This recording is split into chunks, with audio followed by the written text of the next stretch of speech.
Halo teman-teman semuanya, ketemu lagi di channel Ksatria Putri Klan. Hari ini kita akan mereview kembali Shinbi's House Season 5 episode ketiga. Pada malam hari, turunlah hujan deras disertai petir yang kencang. Terlihat ada seorang anak gadis yang menangis terseduh-seduh.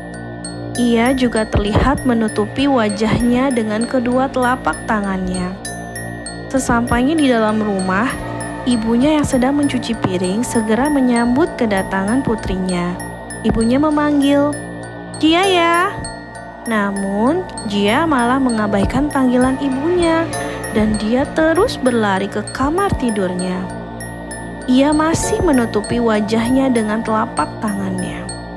Sebenarnya, apa yang telah terjadi dengan gadis itu ya teman-teman? Ibunya pun tiba di depan pintu kamar Jia. Ibunya berteriak menanyakan, "Apa yang terjadi anakku? Kenapa kamu tiba-tiba seperti ini? Ibu masuk ke kamar ya?" Tanpa menunggu jawaban dari anaknya, ibunya langsung membuka pintu kamar. Dari kamar mandi terdengar suara Jia yang berteriak, "Jangan masuk ibu!" Dia terus saja menangis. Dia menunduk dan terus menutupi wajahnya. Kemudian perlahan-lahan dia membuka telapak tangannya.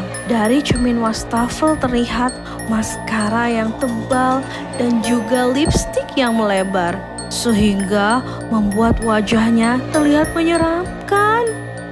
Dan ini adalah akhir dari scene yang pertama ya teman-teman. Mari kita bahas episode ini ya teman-teman, yaitu tentang makhluk masker merah yang menyeramkan. Nah, kalau di sini ada si Genbi yang sedang berdandan. Dia menepuk-nepukkan blush on ke kedua pipinya. Dia juga memakai maskara di kedua matanya. Kemudian dia memakai lipstik berwarna pink di bibirnya. Saat sedang memakai lipstik, tiba-tiba Genbi kaget sekali karena tiba-tiba Jubi datang dan bengong memperhatikan si Genbi. "Aduh Jubi, apakah kamu baru melihat orang berdandan?" kata Genbi. Lalu Jubi pun menganggukkan kepalanya.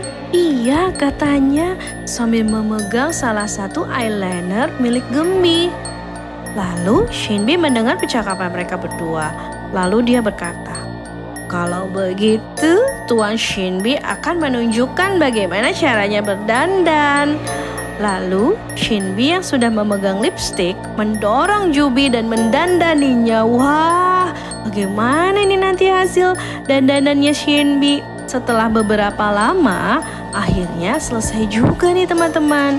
Dan Shinbi pun tertawa karena kejahilannya kepada Jubi. Dia lalu menunjukkan sebuah cermin kepada Jubi. Tada, inilah hasilnya.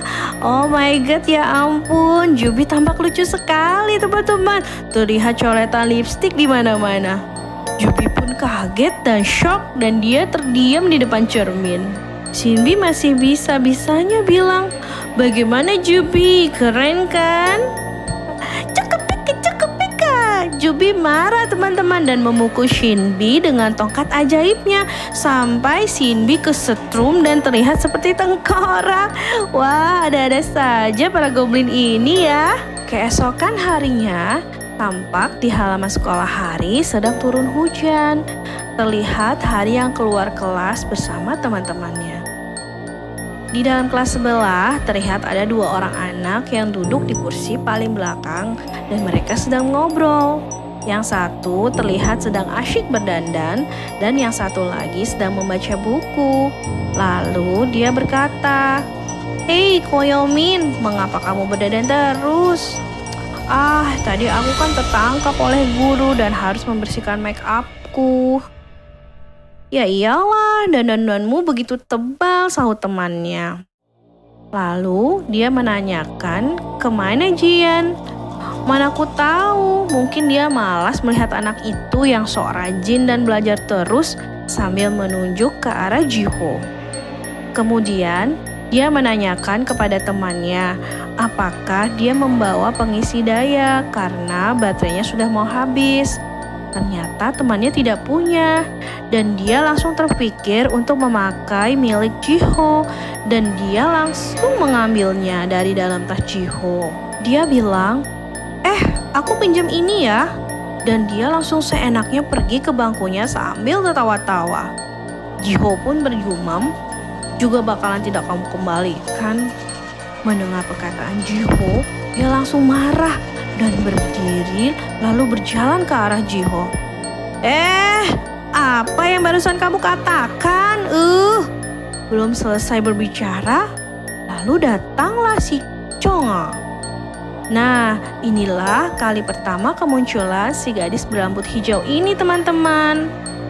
Dia nampak kesal dan marah melihat kelakuan si Koyomin kepada Jiho.